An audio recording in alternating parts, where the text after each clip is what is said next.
Good afternoon, Miss Ruth. Good afternoon, madam. Okay, Miss Ruth, can you tell me about yourself? Ma'am, I'm Ruth Candelario, 25 years old. I'm single and high school graduate. Okay, I have few questions for you to answer, so let's start. Why do you want to work as a maid? Ma'am, I decided to work as a domestic helper because I want to help my parents. Why you choose Malaysia when there is a lot of other country? Ma'am, I choose Malaysia because I heard Malaysia is a good country and people there are good, madam. Okay, how are you qualified for this job? Ma'am, I can say I'm a qualified for this job because I have experience as domestic helper in UAE, madam. May I know what is your education level is? Ma'am, I graduated in high school. What is your recent working experience? Ma'am, my recent experience is a domestic helper in UAE. Have you worked abroad before? Yes, madam. Can you please tell the place and how many years you work for? Ma'am, I finished my contract in UAE as a domestic helper. Okay, so how many years are you in UAE? 2 years, madam. I finished my contract. Okay. Do you have experience of taking care of baby? Yes, madam. And whose baby you are taking care of? My sister, madam, my baby of my sister, madam. Okay. What about elder or older people? Do you have the experience? Ma'am, I don't have experience, but I'm willing to. Willing to take care. Yes, madam. Okay. Do you have any other special skills? Yes, madam. Can you tell me what are those special skills you have? Just cleaning, madam, cooking, ironing, and washing, madam. Okay. Are you willing to learn new skills? Yes, madam. Are you willing to work with a family where the mother-in-law or any relatives stay together? Yes, madam. Currently, are you still working now? No, madam. Do you know how to cook? Yes, madam. What sort of food can you cook? I cook Filipino food and Arab food. Okay, can you tell me what are those Arabic food that you can cook?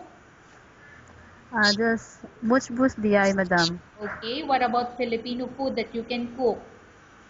Adobo, madam. Sinigang, madam. Okay, are you aware that you will have to do washing, cleaning, ironing, and cooking? Yes, madam. I will.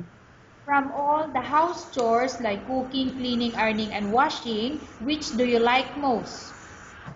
All, madam. Washing, cleaning, and cooking and ironing, madam. Okay, you are not allowed to use handphone during working hours. I agreed, madam. Okay, you are only allowed to use handphone after you finish all the works and when going to bed.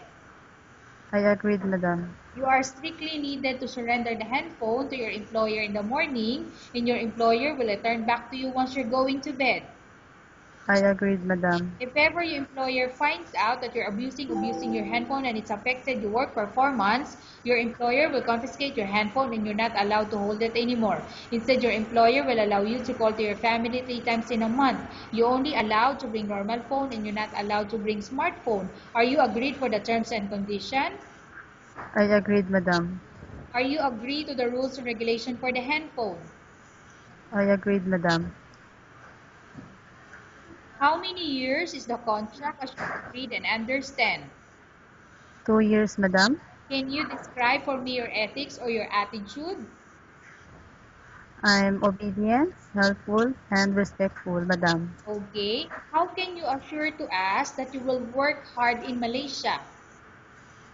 I assure, madam, because I want to finish my contract, madam. Can you promise not to use the telephone without the permission of your employer?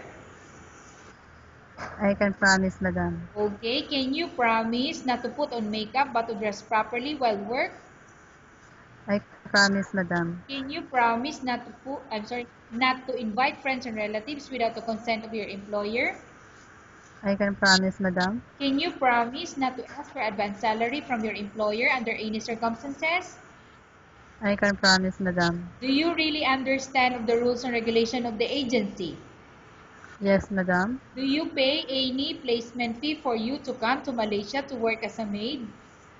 No, madam. Do you have any history of sickness, example, breast cancer or any other illness? No, madam. Do you suffer from any skin diseases, allergy, or physical defect? No, madam. Have you suffered from any serious illness? No, madam. Do you smoke?